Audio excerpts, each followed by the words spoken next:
সিঁদুরটা পড়ো। না, পড়াবে না।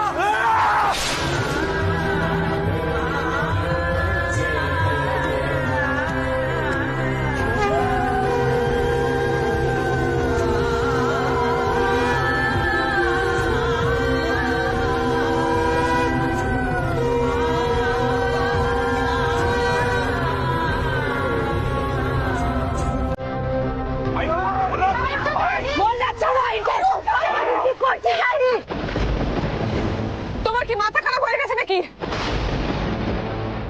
এসব কি পাগলামি করছো?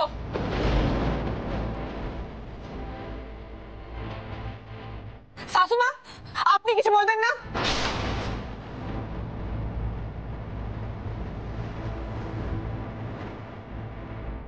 মা, এর মধ্যে তুমি মাকেও নিয়ে এসেছো? মা দেখো দেখো কি সর্বনাশ হয়ে গেছে।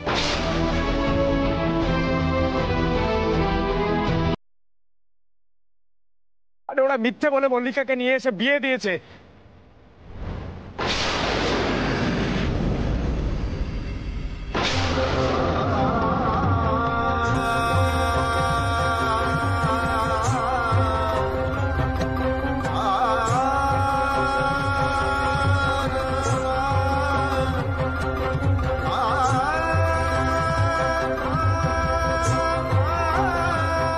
তোমার কি মনে হয় এই ঘটনা দেখার পর দাদু বাঁচবে?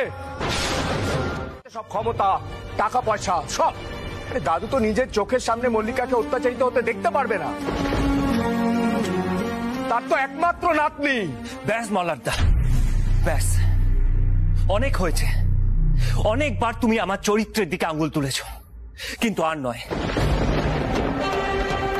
আরে তোমার বোন তো নিজে বলেছে যে বাধাঘাটে আমি কোনো কুকীর্তি করিনি, কোনো সুযোগ তুলিনি। তাহলে কেন আমাকে বারবার বদনাম করছো? রঙ্গন, শান্ত হ, উত্তেজিত হোস না। মল্লার এটাই চাইছে।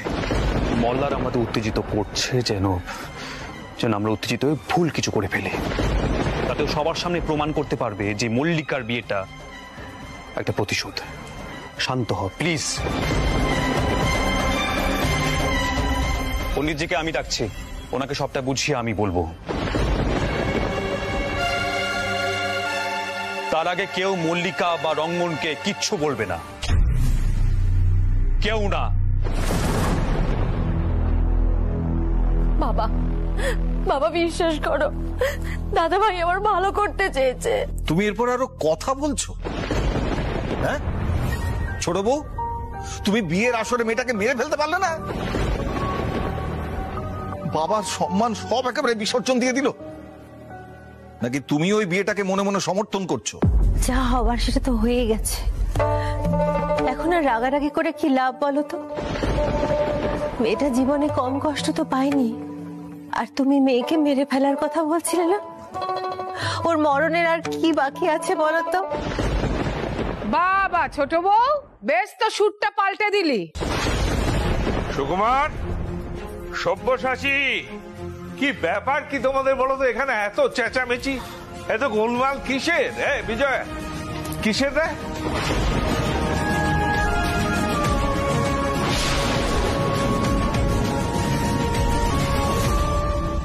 এইসব এসব কি দেখছি আমি? মল্লিকার দ্বিতীয় বিয়ে আমি দিয়েছি রঙ্গনের সঙ্গে। মল্লিকা, রঙ্গন, যাও পণ্ডিতজিকে প্রণাম করো।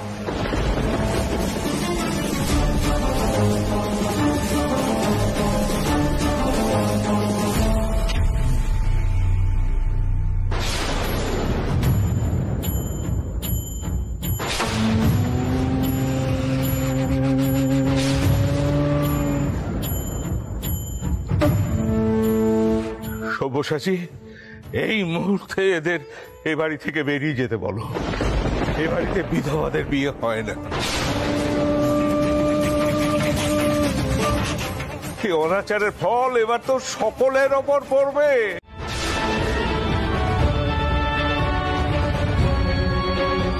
আজ যখন আমি এই বাড়ির বংশের বড় নাতি হয়ে একটা সিদ্ধান্ত নিলাম আমার বোনের মঙ্গলের জন্য, তখন তাকে ত্যায্য করা হচ্ছে। তাহলে সেক্ষেত্রে আমি এখানে কেন রয়েছি? আমার তো কোনো প্রয়োজন নেই পরিবারে।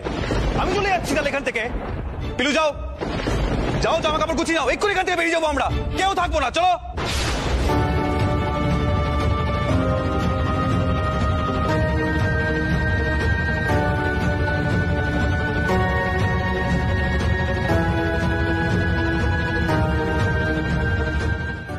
ওস্তাদজি, তুমি দয়া করে মাথাটা এই সময় ঠান্ডা রাখো। আমি তোমার কাছে হাত জোড় করে বলছি, মামুনি, এই সময় যদি সবাই মিলে রাগারাগি করি তাহলে কিন্তু কোনো সমাধান বেরোবে না। বিলু, আর কাউকে কোনো সমস্যায় পড়তে হবে না। দাদা ভাই, তুমি এই বাড়ি ছেড়ে কোথাও যাবে না। তুমি যে এতদিন শুনেছো যে দাদু তোমার জন্য ছটফট করেন, সেটা সত্যি দাদা ভাই।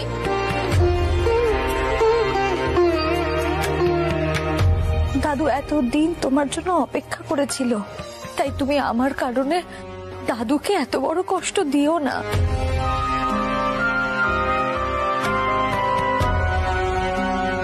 আমার মনে হয় আমাদের এখন এই বাড়ি থেকে চলে যাওয়াই ভালো।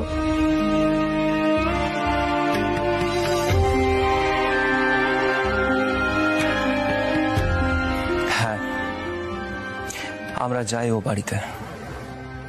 শুধু শুধু অশান্তি বাড়িয়ে লাভ নেই। তবে একটাই কথা আপনাদের বলে যাচ্ছি, আপনাদের মেয়ে আমাদের বাড়িতে ভালো থাকবে।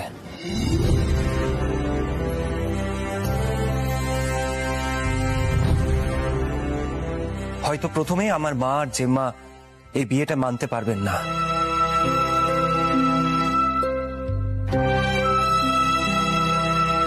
কিন্তু আমি কথা দিচ্ছি আমার স্ত্রীর আমি কোনো রকম অমর্যাদা হতে দেব না।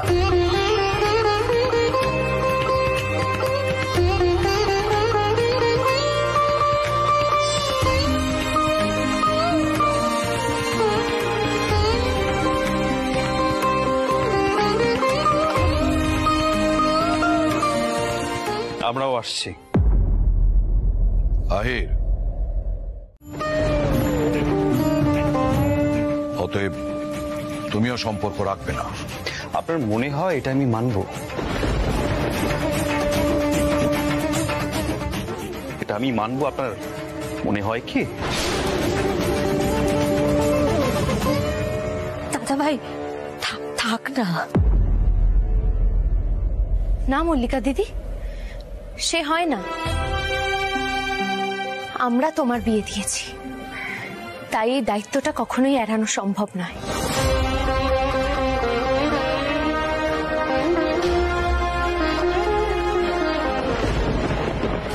রঙ্গন দাদা, তোমরা এগো, আমরাও আসছি। মামনি, তুমি আসবে তো? আসবো পিলু। মল্লিকার জেঠিমণি অন্তত মল্লিকার পাশে থাকবে।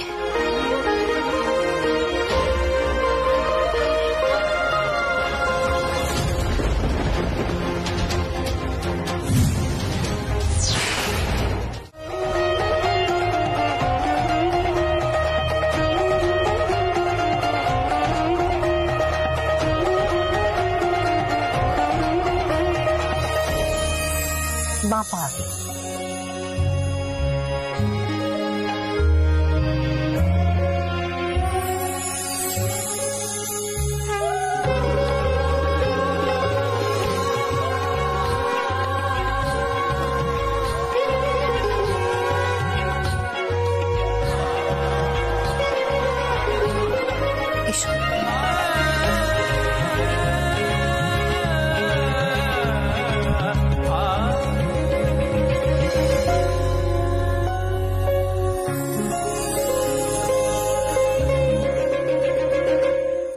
যাও, প্রণাম করো।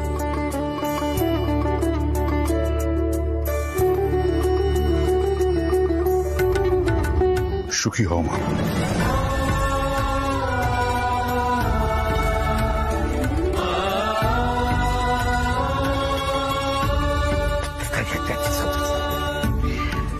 কই কি এইটা তোমার ঘর, এইটা তোমার সংসার, এটাই তোমার বাড়ি আজ থেকে। হ্যাঁ, তোমার একটা শাশুড়ি আছে, একটা জেঠি শাশুড়ি আছে, আবার একটা দিদি শাশুড়িও আছে। এই সকলে লইয়া একটা সুন্দর কইরা খুশি মনে সংসার করবা, কেমন? যাও, প্রণাম করো।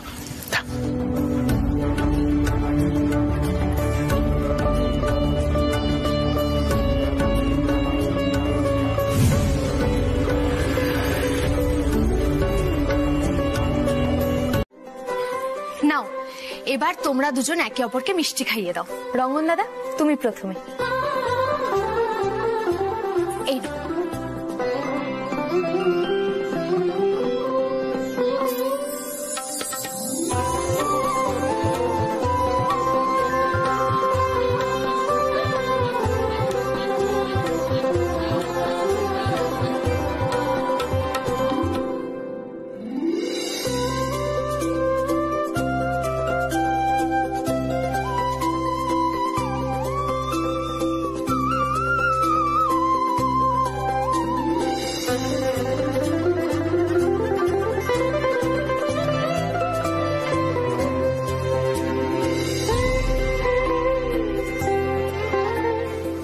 একটা কথা বলবো রঙ্গন, তোদের দুজনকে না দারুণ লাগছে। এই রাই, ভাব আমাদের সেই রঙ্গন, ওর কিনা বিয়েও হয়ে গেল। সত্যি দাদা, তোর যে এরকম ভাবে বিয়ে হবে আমরা কিন্তু কেউ ভাবতে পারিনি। ও বৌদি, তুমি এত ভয় পেও না তো, দেখবে মা ঠিক নরম হয়ে আসবে। তাই একদম ঠিক কথাই বলেছে। ছোট মার রাগ তো ও বেশি দিন থাকবে না। যাকে ওই সমস্ত কথা থাক। মল্লিকা শোন, শ্বশুর শাশুড়ি কথা শুনতে হবে। তুই একে আমার ভাইটার কথা শোন, মানে রঙ্গনের কথা শোন। ও কি করে জানিস, যখন তখন গিটার নিয়ে মানে গান বাজনা শুরু করে দেয়, উদ্ভট উদ্ভট নাচে। সব থেকে বড় কথা হলো, না না না, আমি এসব কিন্তু একদম মানবো না। আমাদের রঙ্গন দাদার মতো হুল্লোড়ে ভালো মানুষ পাওয়াই চায় না। তুমি বুঝবে না রঙ্গন দাদার মর্ম, নিজে তো একটা অসুর ছিলে, খালি বকাবকি করতে। কি রঙ্গন দাদা, তাই তো? না পিলু, আহিতার মতো যদি হতে পারতাম তাহলে তাহলে নিজেকে সত্যি খুব ভাগ্যবান মনে করতাম। বাবা রঙ্গন, তুই কবে থেকে এতটা সিরিয়াস হয়ে গেলি? ওকে আমি এতটা সিরিয়াসলি মেনে নিতে পারছি না, বিশ্বাস কর। বিয়ে করে ও সিরিয়াস হয়ে গেল। আরে বাবা, এটা তো একটা বাসর ঘর, সুতরাং এখানে তো হই হুল্লোড় হবেই। তো আহির আর পিলু একটা গান গাইবে। হ্যাঁ, কথা কথা আহির আর পিলু গান গাইবে, তাই তো? সদ্য ওদের বিয়ে হয়েছে, ওরা গান গাক না। রঙ্গন, তুই গা, কোনো অসুবিধা নেই। আজকে আমি তোর গানটা সহ্য করবো, কোনো অসুবিধা নেই। গা বাবা, গা। হ্যাঁ হ্যাঁ, আহিরদা একদম ঠিক। বৌদিও দেখে নিক তার কপালে কেমন বেসুরো বর জুটেছে। এই বাজে বকিস না তো, তুই সুরের কি বুঝিস? আমি যথেষ্ট সুরে গান গাই। তাহলে তুমি এখন গান গাইছো তো?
কি ভেবেছিলে নকল পিস্টল নিয়ে এসে আমার মেজাজটা বিগড়ে দেবে।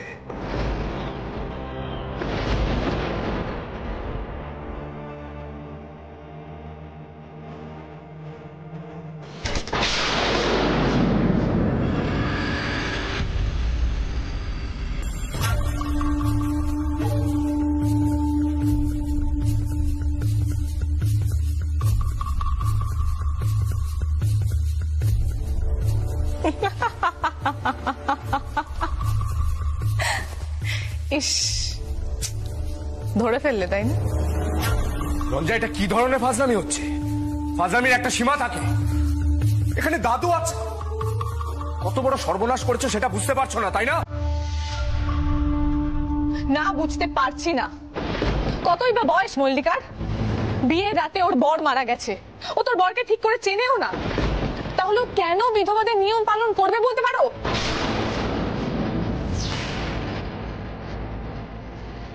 আরে বিধবা বিবাহ তো কবে চালু হয়ে গেছে, তাহলে ও কেন বিয়ে করতে পারবে না? নিজেদের দোষটা না দেখে অন্যের দিকে বন্দুক তোলাটা এবারই স্বভাব।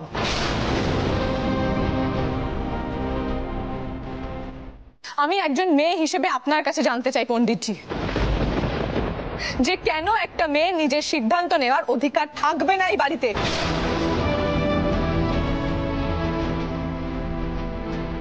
কেন মল্লিকাকে আপনার কথায় উঠবোস করতে হবে? কেন করতে হবে বলুন? কোন নিয়মে বলুন?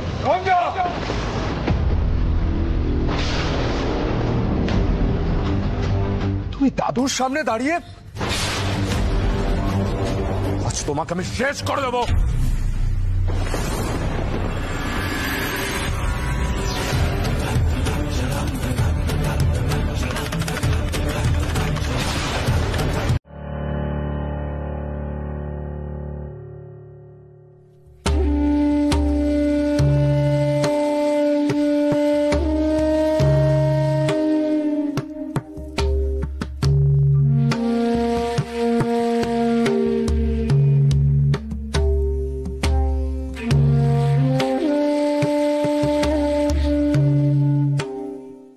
কি আহির, এবার 16 কলা পূর্ণ হয়েছে তো?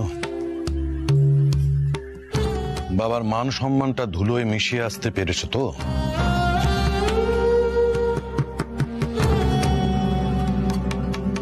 বেশ ভালো করে মুখে চুনকালি মাখিয়েছো তো, যাতে আর কোনোদিনও তোমার বাবা তোমার দাদুর চোখের দিকে চোখ রেখে কথা বলতে না পারে। কি এসব কি শুরু করলে বলো তো এই রাত্রে? আমি শুরু করলাম? হ্যাঁ, সে তো তুমি বলবেই। না, শুরুটা আমি করিনি, শুরুটা করেছো তুমি। আজ থেকে অনেক বছর আগে, যখন ছোট্ট আহিরকে নিয়ে তুমি আমাদের বাড়ি ছেড়ে বেরিয়ে এসেছিলে, তখন থেকে শুরুটা হয়েছিল। তারপর থেকে প্রতিটা মুহূর্তে ভেবে গেছো কি করে আমাকে ছোট করা যায়।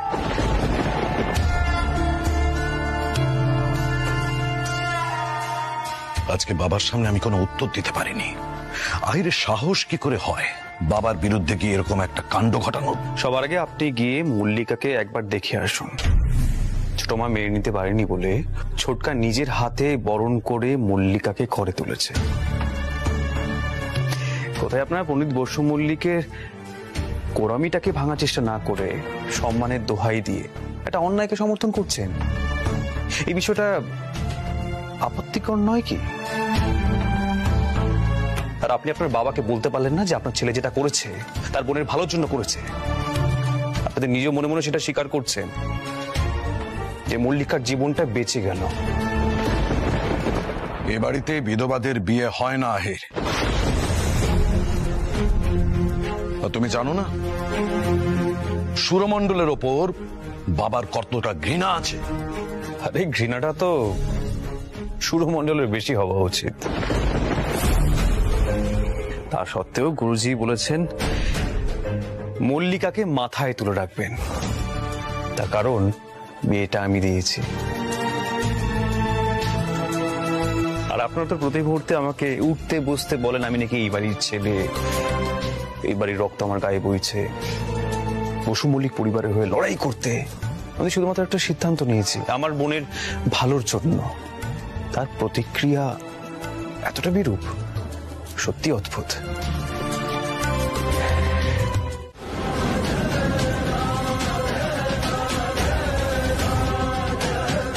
কি বলতাম, কি বলবে ও? মানে ও তো তোমার সামনে এসে উপস্থিত হবে। আবার ইন্দ্র বিয়ে করেছে, গোটা পরিবার নিয়ে আসছে। ইন্দ্রর বিয়ে হয়ে গেছে? ও বাবা, জানাইনি তো। তুমিও তো পিলুর কথা কিছু জানাওনি আহির।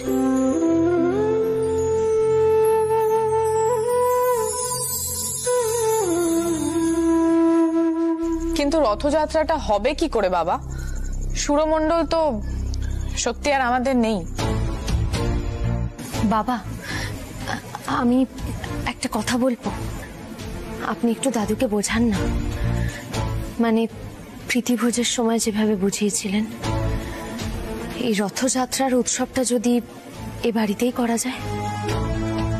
এই বাড়িতে এত তাড়াতাড়ি সেটা কি করে সম্ভব?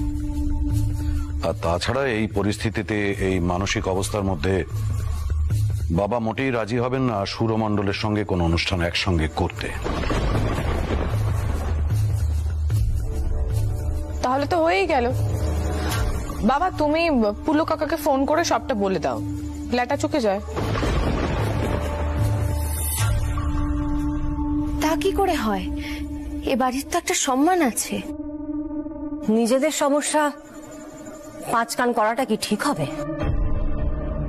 ওরা বেশ নাম করা পরিবার, প্রতি বছরই রথযাত্রায় আসেন, সেইভাবেই এবারও আসতে চাইছেন। তাতে কি লাভ মা? আবার এই সমস্ত নাটক করার কোনো প্রয়োজন নেই। গুরুজি, আপনি মান সম্মান নিয়ে ভাববেন না, যেটা সত্যি আপনি সেটাই বলুন। অনেক হয়েছে। বেশ, তাহলে সেটাই বলে দিই। চলি আমি। না না, সেটা হয় না জেঠুমণি। ঘরের খবর বাইরে গেলে কিন্তু খুব বড় বিপদ ঘটবে। দাদুর মুখ আরো ছোট হবে। আমি দাদুর সাথে কথা বলছি, রিসেপশনের মতো রথটা একটা নাটক করে কেটে যাক। মল্লিকার বিয়ের বিষয়টা নিয়ে পরে না হয় ফয়সলা হবে। আপাতত রথের দিন আমাদের একটা নাটক করতেই হবে, আর কোনো উপায় নেই। চমৎকার। তার মানে আবার একটা নাটক, আবার কতগুলো শর্ত। ভালো, আমরা শুধু এই করে যাই।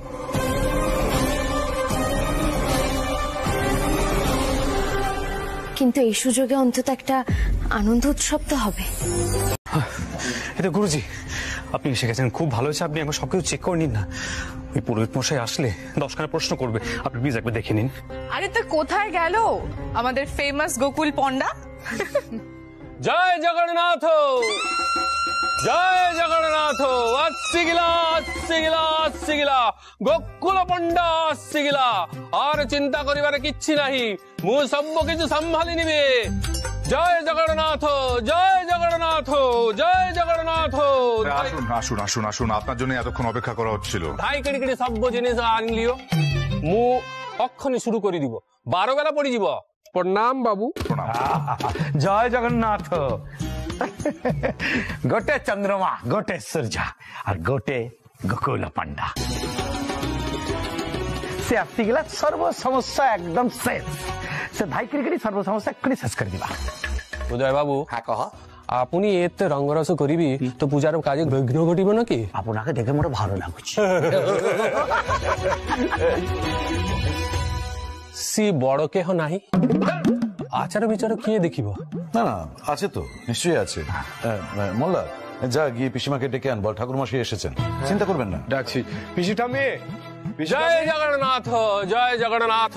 সকল সংকট মুক্ত কর প্রভু। জয় জগন্নাথ, জয় জগন্নাথ, জয় জগন্নাথ।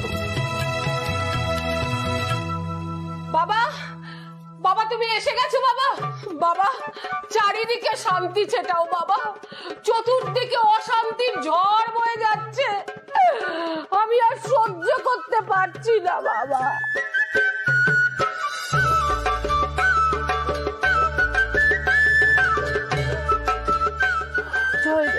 জয় জগন্নাথ।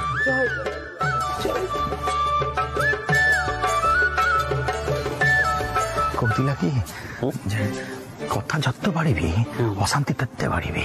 হ্যাঁ, পূজাটা পণ্ড হয়ে যাবি। সে কইতলা কি এ সব সমস্যার একটা সমাধান, গোটে সমাধান। চুপ চুপ। মা, মা, বাবা। অশান্তি বাড়িছি। হ্যাঁ বাবা। মৌন ব্রত রাখছি।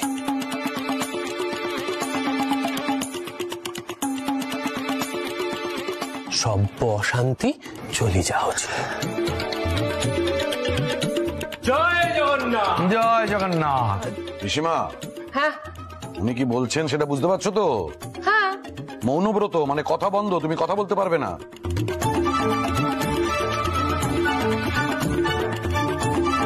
ওসব তোমার দ্বারা হবে না, তুমি এর মধ্যে ঢুকো না। কেন ঢুকবো না রে? বাড়িতে মল্লিকাকে নিয়ে যা কাণ্ড ঘটলো, আমি মৌনি নিলে যদি বাড়িতে শান্তি ফিরে আসে, আমি সেটা কেন করব না? নিশ্চয়ই করব।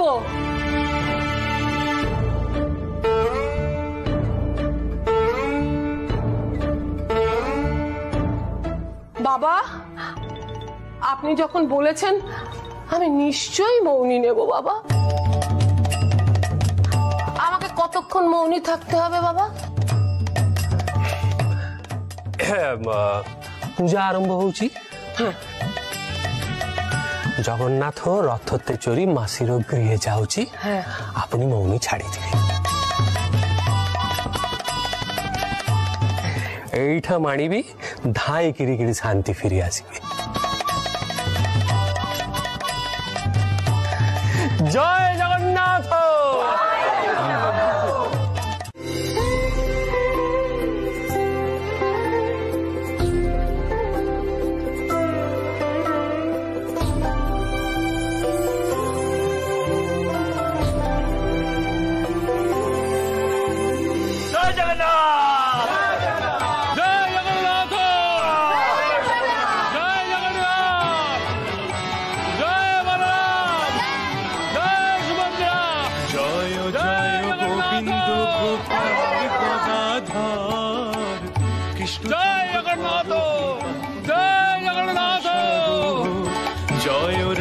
গোবিন্দ গোপাল জয় জগন্নাথ।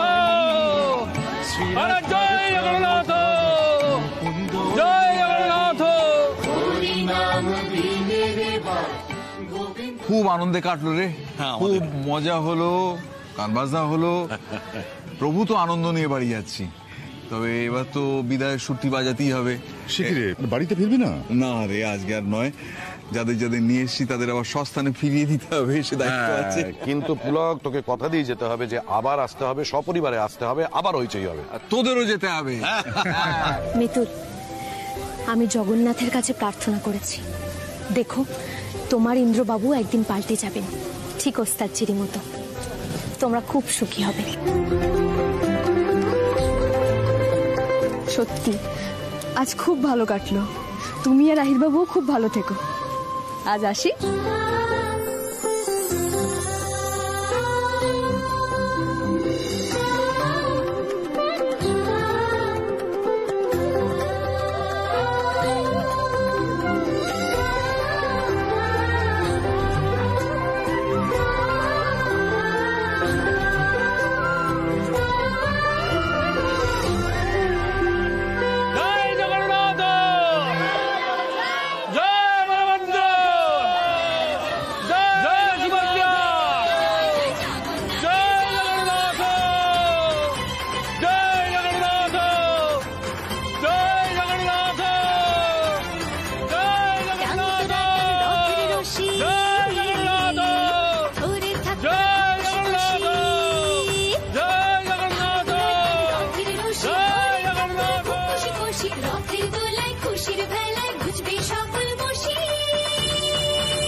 আমার কি মনে হয় জানো তো,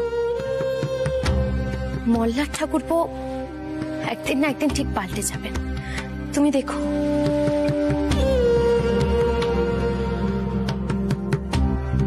পিলু, তোমার মনে আসার কোনো অন্ত নেই। মল্লারের মতো একটা শয়তান পাল্টে যাবে, কিভাবে হবে বলো তো? ছাড়ো তো। আহির, পিলু, মামুনি, রঞ্জা, কোথায় গেলি রে তোরা সব? এই তো মামুনি। ও ভালোই হয়েছে তোরা সবাই এখানে আছিস। শোন না, পুদাদা কি বললো বলতো? নিয়ম মতো আজ মানে রথের দিনটায় মল্লিকার আর রঙ্গনের তো বাসি বিয়েটা গেল, কাল তো বউ ভাত। ও আমাদের কি কিছু করতে হবে মানে? শোন আহির, উদয়দা বলছে আমাদের আয়োজন করার জন্য, মাসিমাকেও আনানোর ব্যবস্থা করছে, বুঝলি তো? আর ঋতু তো এখনো রেগেই আছে, রান্না টান্না কিচ্ছু করবে না, আমাকে যেতে বললো ব্যবস্থা করার জন্য। মামুনি, আমিও যাব তোমার সঙ্গে। কাকিমণি আর কতক্ষণই বা রেগে থাকবে, আমরা সবকিছু আয়োজন করে দেবো। হ্যাঁ, ও কিন্তু একদম ঠিক কথা বলেছে মা, আমরা সব করে দেবো, তুমি চিন্তা করো না। শোন না, তাহলে আমি উদয়দাকে বলে দিচ্ছি আমরাই সব আয়োজন করবো। আমি যাই, বুঝলি?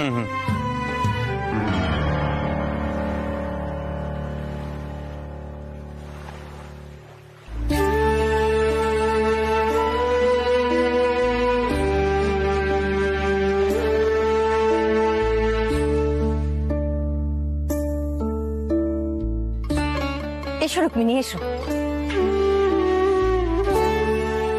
শুনলেই তো, কাল মল্লিকার বউ ভাত। আমরা সকলে সব দায়িত্ব নিয়ে নিয়েছি। সে তো ঠিকই দিদি। দিদি, আমার মেয়েটা সুখী হবে বলো? হবে রুক্মিণী, নিশ্চয়ই হবে। তুমি চাইলেই মেয়ের সঙ্গে গিয়ে দেখা করতে পারো, কথা বলতে পারো। না দিদি, সেটা সম্ভব নয়। আমি কি করে যাব? তুমি তো তোমার ঠাকুরপোকে খুব ভালো করে চেনো, বলো আমার পক্ষে যাওয়া সম্ভব নয়।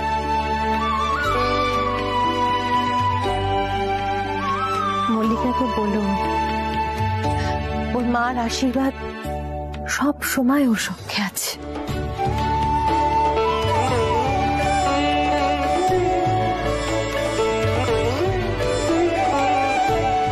এই জন্যই শাশুমা টাইপের এই ভীতু মেয়েদের দিয়ে কিচ্ছু হয় না। জাগিয়ে তুলতে হবে শাশুমাকে, তবে না মল্লার বাবু পরিবর্তনটা টের পাবেন।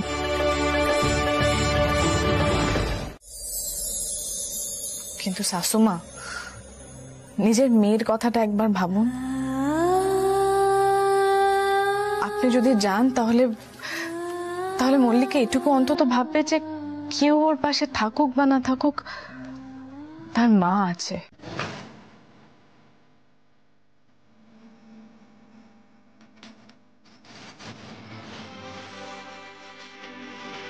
জানেন, একজন মেয়ে যদি এটা বুঝতে পারে যে তার মা তার সাপোর্টে আছে, তার জন্য লড়াই করবে, তাহলে তার মনের জোর কতটা বেড়ে যায়। আমাকে দেখুন, আপনাদের পুরো বাড়ির সিস্টেমের বিরুদ্ধে, আপনার গুণধর ছেলের বিরুদ্ধে, সবকিছুর বিরুদ্ধে আমি কিসের জোরে রুখে দাঁড়িয়ে আছি বলুন তো? আমার মায়ের জোরে।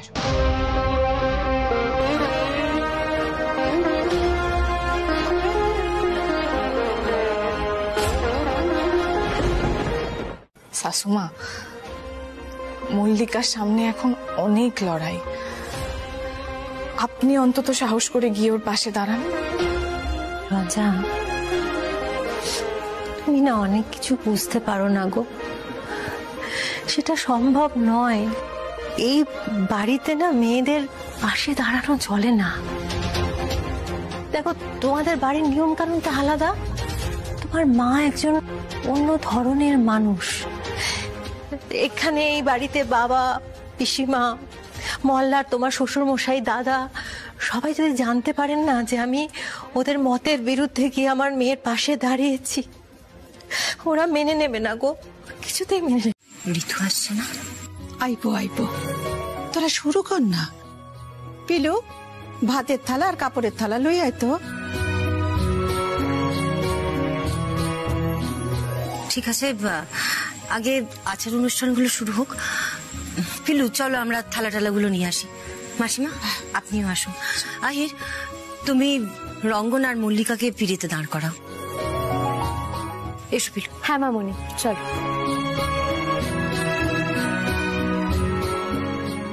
রঙ্গন, তুই তো আপসেট হয়ে পড়িস না, সব ঠিক হয়ে যাবে রে। তুই শুধু মল্লিকার পাশে থাকিস। দাদা ভাই, একটু শোনো।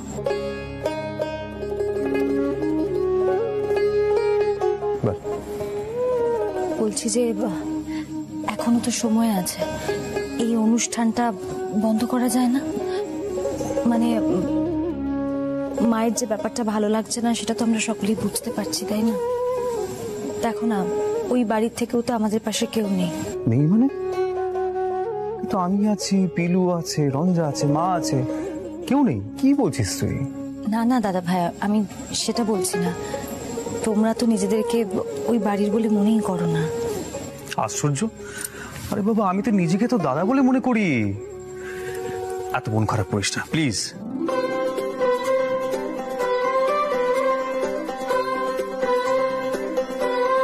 রঙ্গন, আয়। রঙ্গন, একে একে থালাগুলো মল্লিকার হাতে ধরা, আর মুখে বল, আজ থেকে 7 জন্মের জন্য মল্লিকার ভাত কাপড়ের দায়িত্ব তোর। রঙ্গন, ঘাড়ে কিন্তু তোর দায়িত্বটা পড়ে গেল না। আমরা এখানে কিন্তু সবাই সাক্ষী রইলাম। শুধু আমরাই না,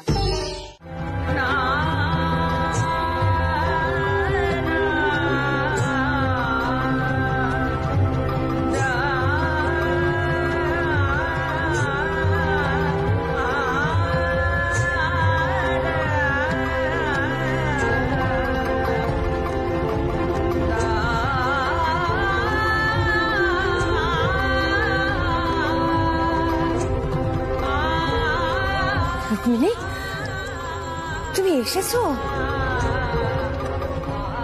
রঞ্জা, তুমি তুমি তো দেখছি অসাধ্য সাধন করলে, কাকিমাকে নিয়ে এসেছো। আসো। মা, মা,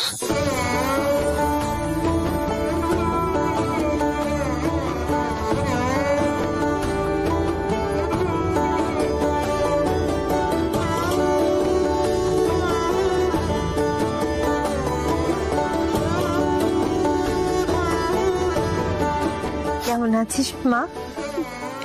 ভালো আছে মা, আমি খুব ভালো আছি। তুমি আইছো, খুব ভালো করছো মা। মায়ের ভাত কাপড়ের অনুষ্ঠান দেখে কেন এভাবে অমানুষের মতন ওনাকে ঘাট ধাক্কা দিয়ে বের করে দিচ্ছেন? কোন সাহসে? মল্লার, উনি তো তোমার মা। আমাকে শাসানোর সময় তো 10 বার করে বলতে মায়ের কথা মানতে হবে। এখন মায়ের লাঞ্ছনা হচ্ছে, ছেলে হয়ে সেটা দাঁড়িয়ে দাঁড়িয়ে দেখছো।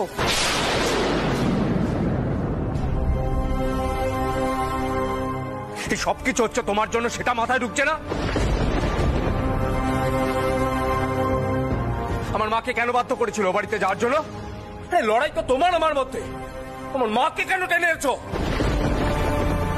তোমার মধ্যে যদি এতটুকু মনুষ্যত্ব বোধ থাকতো না, তাহলে এই কথাগুলো বলতে না। দুম করে তোমার দাদু মল্লিকাকে ত্যায্য করে দিলেন কেন? তুমি যদি এই একই কাজটা করতে, নিজের দাদুর বিরুদ্ধে গিয়ে কাজ করতে, তাহলে উনি করতেন তো তোমাকে ত্যায্য?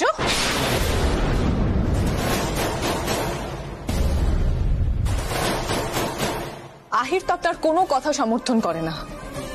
কই, আপনি আহিরকে তো ত্যায্য করে দেওয়ার কথা ভাবছেন না? যত জুলুম সব মেয়েদের বেলায়, তাই না? রঞ্জা, কিছু হয়েছে? কি হয়েছে রঞ্জা, আমায় বলো, কি হয়েছে? রুক্মিণী, তুমি ঠিক আছো তো? না সোহিনী আন্টি, ঠিক নেই। ওনাকে ঘাড় ধাক্কা দিয়ে বার করে দিচ্ছিল এরা।